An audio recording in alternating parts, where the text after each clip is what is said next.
ஓம் ஸ்ரீ குருப்பியோ நமக. ஓம் சக்தி பராசக்தி. வணக்கம். நான் உங்கள் ஆஸ்ட்ரோலக்ஷ்மி.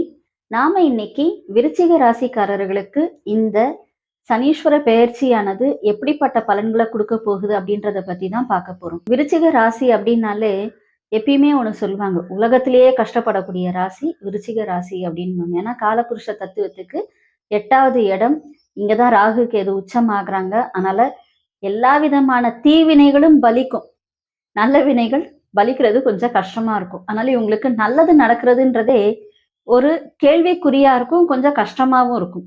ஆனால் இந்த முறை விருச்சிக ராசிக்காரர்களுக்கு சனீஸ்வர பகவான் அர்த்தாஷ்டமத்திலேருந்து விலகி பஞ்சமஸ்தானத்துக்கு போறார்.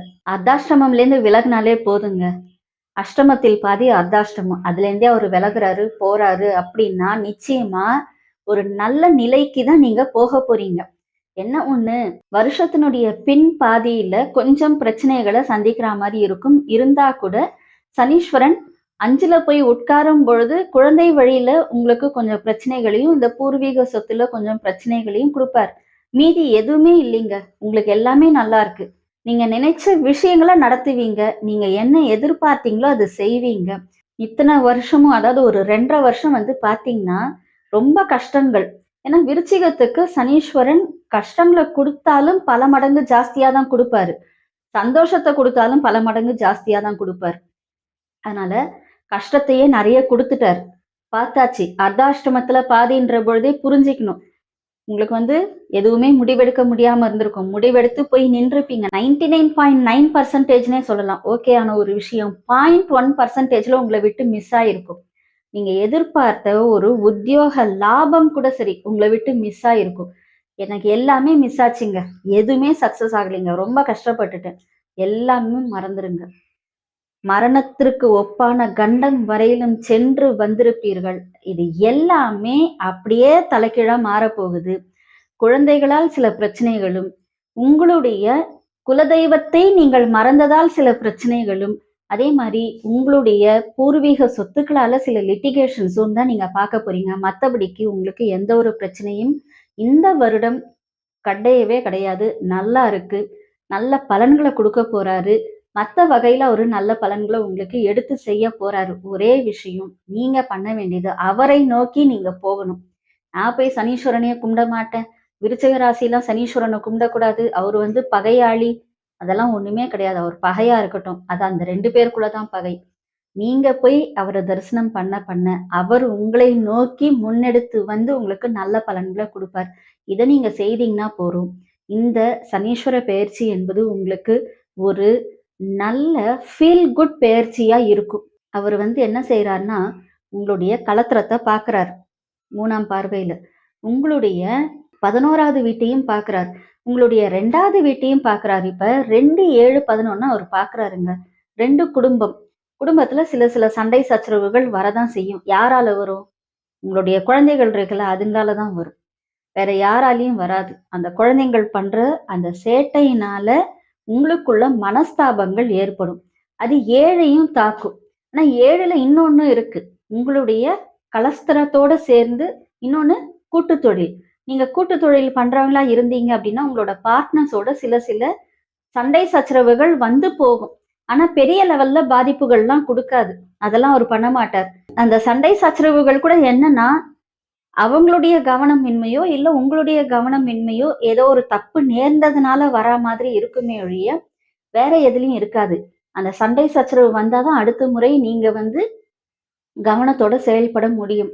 எப்பயுமே சனீஸ்வரன் படிப்பினையை கொடுப்பவர், அனுபவத்தை கொடுப்பவர். அதனால அவர் உங்களுக்கு இந்த ஒரு விஷயத்த பண்ணுவார். லாபஸ்தானத்தை பாக்குறாரு, போருங்க, லாபம் ஸ்லோவா வந்தா கூட வந்துடும். இதுவரையிலும் 500 ரூபாய் எடுத்த இடத்துல நீங்க ஒரு 2000 ரூபாய் எடுக்கிறீங்கன்னு வச்சுக்கோங்களேன், லாபம் தானே, இதுவே போருமே. உங்களுடைய வாழ்க்கை நிலை மாறிடும், அந்த நிலையானது உயர போகுது. ஸோ இந்த வருஷம் நீங்க ரொம்பலாம் சிரமப்பட வேண்டாம். பட் பிள்ளைகளுடைய படிப்புல கவனத்தோட இருங்க, அவங்க என்ன பண்றாங்கன்றத பாருங்க. உங்க வீட்டுலதான் ராகு உச்சமாகிறாரு. அதனால என்ன ஆகும்னா, இந்த பசங்க இந்த சனி பயிற்சி அப்ப பாத்தீங்கன்னா ராகு வர கூடவே உட்கார்ந்துருக்காரு. அவரும் குருவுடைய நட்சத்திரத்திலே உட்கார்ந்துருப்பாரு. அப்ப என்ன ஆகும்னா, இந்த பசங்க ஹோம்ஒர்க் பண்றோமா அப்படின்னு சொல்லுவாங்க, ஆனா மொபைல்ல ஏதோ ஒண்ணு நோண்டிட்டு இருப்பாங்க. தேவையில்லாத ஆன்லைன் வெப்சைட்க்கு போகக்கூடாது. இவங்க வந்து என்ன செய்வாங்கன்னா, இந்த வருஷம் தேவையில்லாம எதுலயாவது போயிட்டு காச விடுவாங்க. உங்க குழந்தைகளால தான் உங்களுக்கு பிரச்சனைன்னு சொன்னேன் இல்லைங்களா? அது எதுலலாம் வரும்? படிப்புல வரும். அவங்களுடைய ஆரோக்கியத்துல வரும். அதை விட முக்கியமா அவங்க ஃபோன் யூஸ் பண்றதுனால ஏற்படக்கூடிய கஷ்டங்கள சந்திக்கிற மாரி இருக்கும். அதனால ஃபோனே கையில குடுக்காதீங்க. ஃபோன மொத்தமா வாங்கி பீரோல வச்சு பூட்டிருங்க. ஃபோன் கையில குடுக்கவே வேண்டாம். கண்டிப்பாக குழந்தைகளால் ஏற்படக்கூடிய இன்னல்களையும் நீங்க வந்து தவிர்க்க முடியும். மத்தபடிக்குங்க ஆயுள் ஆரோக்கியம்லாம் நல்லா இருக்கு. பிரச்சனை இல்ல. உடம்பு முடியலையா? டாக்டர போய் பார்த்துருங்க. செல்ஃபா மருந்து வாங்கி சாப்பிடாதீங்க. எந்த அளவுக்கு வந்துட்டு வழிபாடுகள் அதிகப்படுத்துறீங்களோ, அந்த அளவுக்கு உங்களுக்கு நல்லது நடக்கும். அரசியல்வாதிகளுக்கு வார்த்தைகள்ல நிதானம் இருந்துட்டா போரும். வேற எதுவும் ஒரு கீழ்மட்டமா பேசாம நீங்க வந்து இருந்துட்டீங்க. மேடையிலலாம் பேசுற பொழுது கவனத்தோட இருந்துட்டீங்கன்னா, பதவி பறிபோகாம நல்லபடியா இருக்கும். சிலருக்கு இந்த எம்எல்ஏலேருந்து மினிஸ்டர் ஆகக்கூடிய வாய்ப்புகளும் கிடைக்கும். ஸோ இதுல நீங்க கவனத்தோட இருந்துட்டீங்கன்னா நல்லது. இந்த வருஷம் உங்களுக்கு மிகப்பெரிய லெவல்ல பிரச்சனைகள் வரப்போறது கிடையாது. நல்லாவே இருக்கு. முயற்சி ஸ்தானாதிபதி 5ல போய் உட்காரும் பொழுது என்ன பண்ணுவார் அப்படின்னா, மந்தத்தன்மை குடுப்பாரு. யாராலன்னா, உங்க பசங்களால தான் நடக்கும். அந்த மந்தத்தன்மை உங்க பிள்ளைகளால நடக்கும். அதே மாரி வீடு வாகனத்திற்குரிய அதிபதியும் சனீஸ்வர பகவான் தான். அவரு போய் 5ல உட்கார்றாரு. அதனால தான் உங்களுக்கு பூர்வீக சொத்து கிடைக்கும்னு சொன்னோம். பழைய வண்டி வாகனம் கூட கிடைக்குங்க. இப்போ உங்க மாமா யாராவது யூஸ் பண்ணியிருக்கலாம். அந்த வண்டி வாகனம் உங்களுக்கு கிடைக்கிறதுக்கான வாய்ப்பு இருக்கு. தாத்தா யூஸ் பண்ணியிருப்பாரு. அந்த வாகனம் உங்களுக்கு கிடைக்கக்கூடிய வாய்ப்புகள் இருக்கு. அதனால இதெல்லாம் எதுலயுமே கவலையே பட வேண்டாம். தொழில் புதுசா ஆரம்பிக்க போறேன். அதெல்லாம் எதுவுமே இப்ப பண்ண வேண்டாம். இருக்கிறத அப்படியே கன்டின்யூ பண்ணிட்டு போயிடுங்க. ஏன்னா 6ல வரும்பொழுது இதெல்லாம் செய்யலாம். இப்ப எதுவுமே பண்ணாதீங்க. 2 1/2 வருஷம் அமைதியா இருங்க. இருக்கிற தொழில காப்பாத்துங்க. மேற்கொண்டு முதலீடு கொண்டு போய் அதுல போடாதீங்க. அப்புறம் இப்ப ஃப்ரெண்ட்ஸ்லாம் வருவாங்க. இந்த கூட்டாளிகள்லாம் வருவாங்க. வா ஷேர்ஸ்ல இன்வெஸ்ட்மென்ட் பண்ணலாம் அப்படின்னு. எதுவுமே பண்ணக்கூடாது. ஏன்னா 8ஆம் வீட்டு அதிபதி நீச பங்கம் ஆகி 5ல தான் உட்கார்ந்திருக்கிறார். அவரே உங்களுக்கு 11ஆம் வீட்டு அதிபதியும். இப்ப நீங்க போயிட்டு இந்த லாபத்தை எடுத்துட்டு போய் ஷேர்ல போட்டீங்கன்னு வச்சுக்கோங்க. வந்ததும் போயிரும். அதனால ஷேர்ஸ்லலாம் பண்ணாதீங்க. கல்யாணத்துக்கு பார்க்குறீங்களா? உங்க குழந்தைகளுக்கு கல்யாணத்துக்கு பார்க்குறீங்களா? அத பாருங்க. ஆனா அத பார்க்கறதுக்கு முன்னாடி அவங்க கிட்ட ஒரு வார்த்தை கேட்டுடுங்க. ஏதாவது ப்ரொபோசல்ஸ்ல இருக்கீங்களா? அப்படின்றத கேட்டுடுங்க. தப்பு கிடையாது. கேட்டுட்டீங்கன்னா, நீங்க அனாவசியமா சங்கடப்படக்கூடிய நிலை இல்லாமல் இருக்கும். ஏன்னா குழந்தைகளால சங்கடப்படக்கூடிய நிலை இருக்கு இல்லைங்களா? அதனால அதையும் நீங்க கேட்டுக்கோங்க.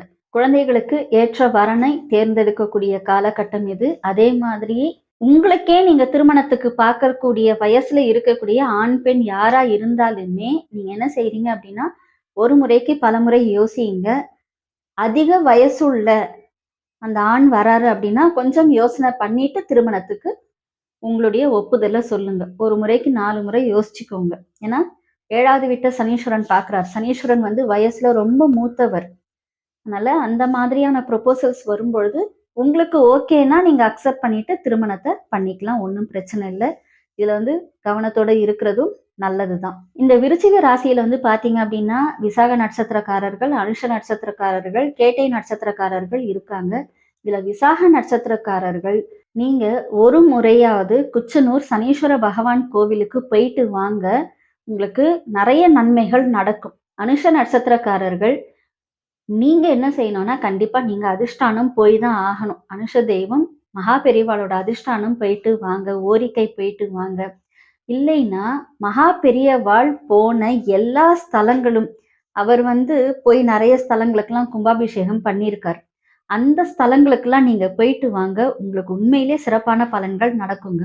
கேட்டை நட்சத்திரக்காரர்கள் நீங்க என்ன செய்றீங்க அப்படின்னா, அர்த்தநாரீஸ்வரர் திருச்செங்கோட்ல இருக்காரு இல்லைங்களா? அர்த்தநாரீஸ்வரர் உமையாளுக்கு இடப்பாகத்தை கொடுத்தவர். அவர போய் தரிசனம் பண்ணி அவர்கிட்ட ஒரு பிரார்த்தனைய பண்ணிட்டு வாங்க. நிச்சயமாக இந்த முறை உங்களுக்கு எல்லா விதமான நற்பலன்களையும் திருச்செங்கோடு பகவான் உங்களுக்கு வாரி வழங்குவார். மொத்தத்துல விருச்சிக ராசிக்காரர்கள் நீங்க உங்களுக்கு பக்கத்துல இருக்கக்கூடிய கோயிலுக்கு முக்கியமா அங்க வந்து நவகிரகம் இருக்கணும். அந்த கோயிலுக்கு போங்க. நல்லெண்ணெய் வாங்கி குடுங்க. எவ்வளோக்கு எவ்வளோ நல்லெண்ணெய் வாங்கி தரீங்களோ, அவங்க அந்த எண்ணெய ஊத்தி ஏத்துற பொழுது உங்களுக்கு வாழ்க்கை ரொம்ப நல்லதா மாறிடும். இதை நீங்கள் தவறாமல் செய்து வர கண்டிப்பாக சனீஸ்வர பகவான் உங்களுக்கு அனைத்து வரங்களையும் அளித்தருள்வார். ஜோதிடம் மற்றும் ஆன்மீகம் சார்ந்த தகவல்களுக்கு இந்த ஆஸ்ட்ரோலக்ஷ்மி சேனலை சப்ஸ்கிரைப் பண்ணுங்க, லைக் பண்ணுங்க, ஷேர் பண்ணுங்க. தனிப்பட்ட முறையில் உங்களுடைய ஜாதகத்தின் பலன்களை தெரிந்து கொள்வதற்கும் பிரசனம் மூலமாக பிரச்சனைகளின் தீர்வுகளை தெரிந்து கொள்வதற்கும் எங்களை தொடர்பு கொள்ளலாம். எல்லாம் வல்ல இறையருளின் துணையாலும் அகிலாண்ட கொடி பிரம்மாண்ட நாயகியின் அருளாலும் உங்கள் இல்லங்களிலும் உள்ளங்களிலும் என்றென்றும் மகிழ்ச்சி நிலைத்திருக்கட்டும். நன்றி.